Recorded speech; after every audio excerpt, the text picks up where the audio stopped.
Olá, gente, tudo bom com vocês? Aqui quem fala é o professor Margleison.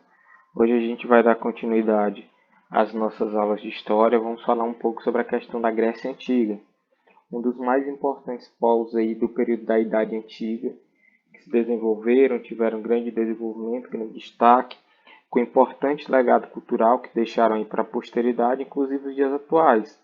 O maior exemplo que a gente pode dizer é a respeito da democracia, sistema de governo criado por eles e que a gente vive até os dias atuais, por exemplo, aqui no Brasil.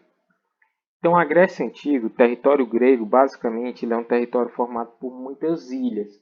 É um território todo recortado, cheio de ilhas, o que fez com que os gregos se destacassem muito na questão da navegação e do comércio, tendo que se deslocar de uma região para outra em barcos. Então a gente vai estudar um pouco sobre isso.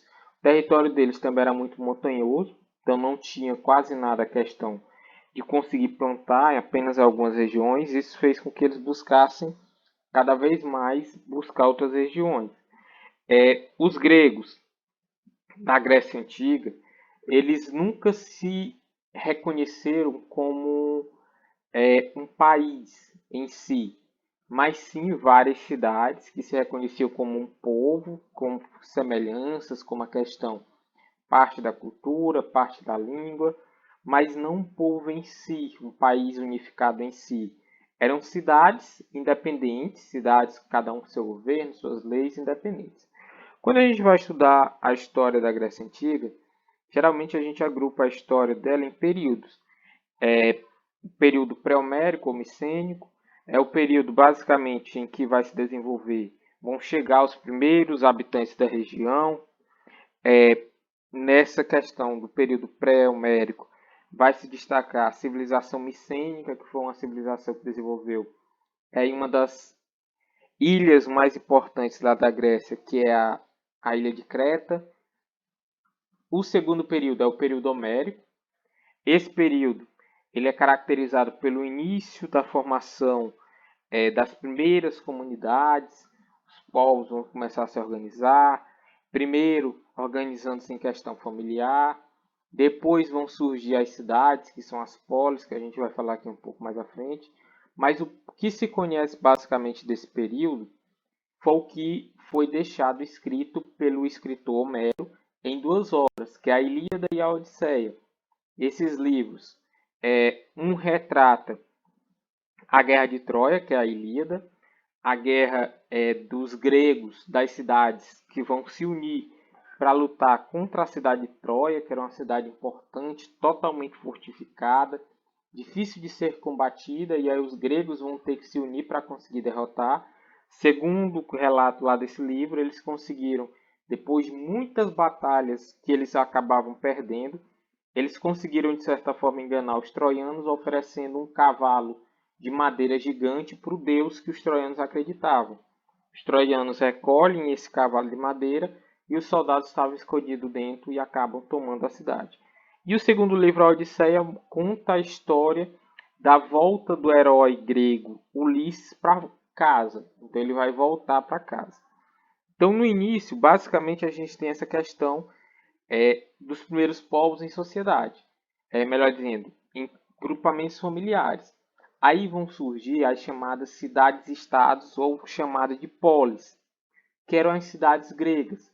Essas cidades eram cidades independentes, com governo próprio, economia própria, política. Cada cidade desenvolvia seu próprio sistema de política, cada cidade acreditava em seus próprios deuses. Então, eram cidades independentes entre si, que pertenciam ao povo grego, mas cada um com costumes totalmente diferenciados. Com o passar do tempo, a gente vai ter a substituição do poder dos reis pela aristocracia, os grandes detetores de terra vão passar a mandar, e aí a gente vai estudar aqui a questão do nascimento da democracia.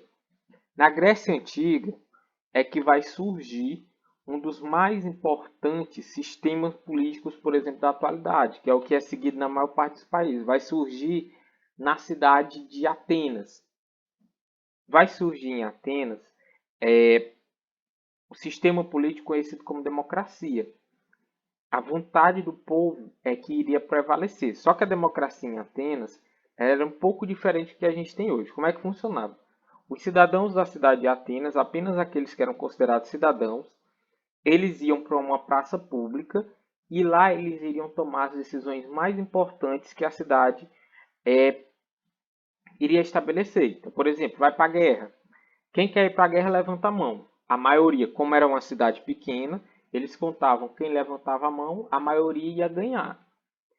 O sistema democrático da Grécia Antiga, ele é diferenciado do nosso porque ele era o seguinte, ele era direto, então a própria população votava, ele era patriarcal, só os homens poderiam votar, ele era elitista, porque só um grupo social poderia votar, que era a classe dos mais ricos, que eram considerados cidadãos, ele era escravista, os escravos e as mulheres não poderiam ter direito de votar. O nosso sistema democrático atual, por exemplo, ele é indireto. A gente escolhe os políticos que vão tomar as decisões pela gente. Então ele não funciona da mesma forma. Ele é indireto. Os políticos é que vão tomar as decisões pela gente. E aí, nessa questão da história da Grécia Antiga, vão se destacar duas cidades-estados como as mais importantes. Duas cidades vão prevalecer, que é a cidade de Esparta e a cidade de Atenas, que a gente vai ver aqui as características um pouco de cada uma dessas cidades. A cidade de Esparta, ela tinha o prazer pela guerra. Ela era uma cidade totalmente voltada para a questão militar. Tudo nessa cidade girava em torno da guerra, desde a educação, a forma de governo, a forma de treinamento, tudo se voltava para a preparação de uma guerra. Então a formação militar era contínua, eles estavam sempre preparados para uma guerra que pudesse acontecer. A formação de governo. De início, eles seguiam uma diarquia, um governo onde dois reis mandavam na cidade, desempenhavam, além da função militar, que era comandar as guerras, também a função religiosa, e tinham um sistema que ajudava esses reis a governar, que era a estrutura de governo. Aí a gente tinha a Jerúsia, que era formada por 28 cidadãos anciões maiores de 60 anos de idade. A gente tinha a chamada Ápela, que era formada por todos os cidadãos maiores de 30 anos. E tinha os 5 éforos, que era na verdade quem tomava todas as decisões. A sociedade espartana. A sociedade espartana ela é dividida no grupo mais importante. Eram os chamados esparciatas, era o dono dos privilégios, eles eram os donos das terras, eles ocupavam os principais cargos do exército. Aí tinha um grupo composto pelos periecos, que eram homens livres, mas não tinham direitos políticos, geralmente vindo de fora da cidade, descendente dos estrangeiros. Eles não podiam tomar as decisões. E tinha um outro grupo que eram os ilotas, que eram os escravos do Estado. Era a classe mais pobre, era a classe mais explorada. A educação em Esparta, por exemplo, como eu falei que tudo lá girava em torno da guerra, a educação espartana era voltada para formar um bom soldado. Eles não queriam uma vocação intelectual, desenvolvimento da inteligência, mas em formar o soldado. Então tudo girava em torno da preparação física e militar. Então a criança, assim que nascia, os pais já eram instruídos, já eram orientados que a criança ela tinha que começar a se acostumar. Então, por exemplo, os pais geralmente não deixavam os filhos andar calçado para engrossar mais o pé. No momento de frio, os pais botavam pouca roupa para se acostumar com o frio. E aí, com 7 anos, ele ingressava na escola, onde ele ia estudar questão dos combates, dos treinamentos militares, até quando ele chegasse no final da vida escolar dele, ele tinha que fazer uma espécie de prova, aonde nessa prova que ele iria fazer, ele só seria, vamos dizer, aprovado, considerado um cidadão espartano, se ele matasse um ilota. Então, no último dia de aula, eles saíam todos os estudantes, iam atrás desses escravos e eles tinham que matar cada um uma pessoa. Era assim que ele mostrava que ele estava preparado para o combate. As mulheres em Esparta, elas tinham um pouco de liberdade, então elas poderiam receber treinamento militar e tinham mais liberdade comparado com as outras cidades, por exemplo, como é o caso de Atenas. A segunda cidade que vai se destacar é a cidade de Atenas. A cidade de Atenas é o prazer de viver, já é o desenvolvimento mais intelectual, voltado para o pensamento, desenvolvimento da sabedoria.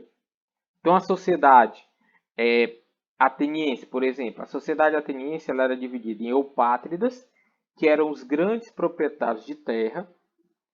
Eles geralmente eram os que tomavam as decisões políticas também. Tinha os georgóis, que eram os pequenos proprietários, e os demiurgos, que era a maior parte do povão. E tinha um outro grupo que era chamado de metecos. Esse grupo eram os estrangeiros. Metecos, escravos e mulheres não eram considerados cidadãos, então eles não tinham direito de participar da política. Nem os metecos, que eram os estrangeiros, nem os escravos, nem as mulheres. E as crianças também. O papel atribuído na mulher. Enquanto em Esparta a mulher tinha mais liberdade, em Atenas ela tinha uma função mais doméstica, reservada às funções domésticas. Então, vamos dizer que o treinamento feminino lá em Atenas era preparar para a questão familiar. Por exemplo, a submissão voltada para a questão da mulher dentro da sociedade ateniense. Era comum nessa época, quando chegava alguma visita em uma casa ateniense, a mulher ir se esconder dentro de um quarto. Não se mostrar, vamos dizer assim. Já a questão da educação, enquanto em Esparta a educação ela é voltada para a questão militar, em Atenas é o desenvolvimento da sabedoria, voltado para o desenvolvimento intelectual. Tanto é que é em Atenas também que vai surgir a filosofia, vai questionar, perguntar, cada vez querer saber mais. Então aqui a questão da democracia, como a gente já falou antes. O poder na mão dos cidadãos. A democracia criada pelos atenienses. A plenitude da democracia ateniense ela vai ocorrer durante o governo de Péricles.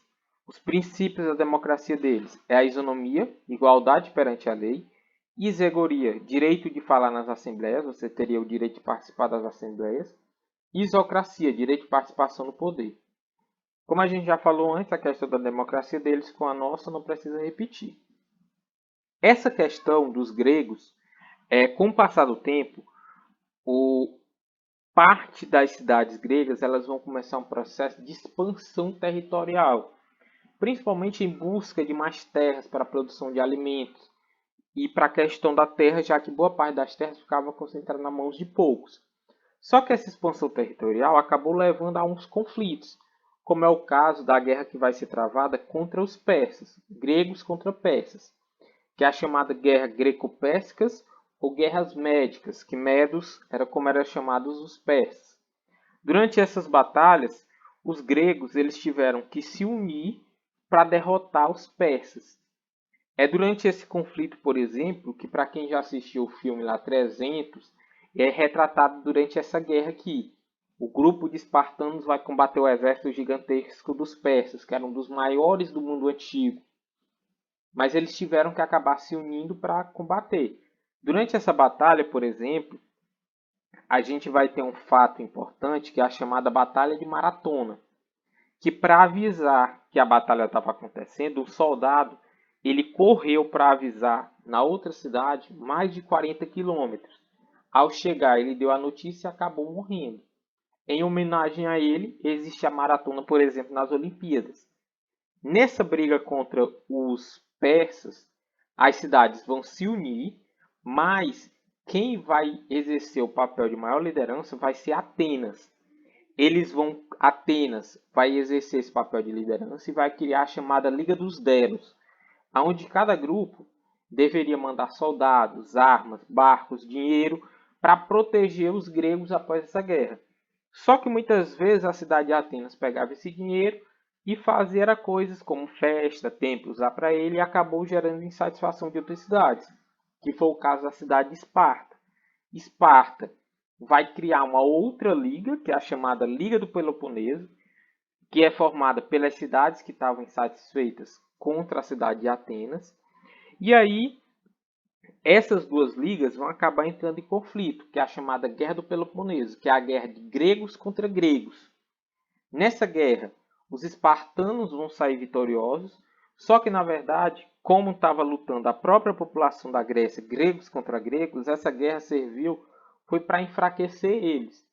porque as cidades saíram completamente desgastadas e aí nenhuma mais tinha uma força para exercer uma liderança. De tempos em tempos mudava essa liderança de poder. Esse enfraquecimento acabou favorecendo com que os gregos acabassem sendo invadidos por outros povos. Quem vai se aproveitar vai ser o povo macedônio, liderados por Filipe e por Alexandre, que ficou conhecido como Alexandre o Grande. Alexandre, ele formou um dos mais importantes impérios da antiguidade e acabou derrotando os gregos e impondo aos gregos essa dominação dos macedônios.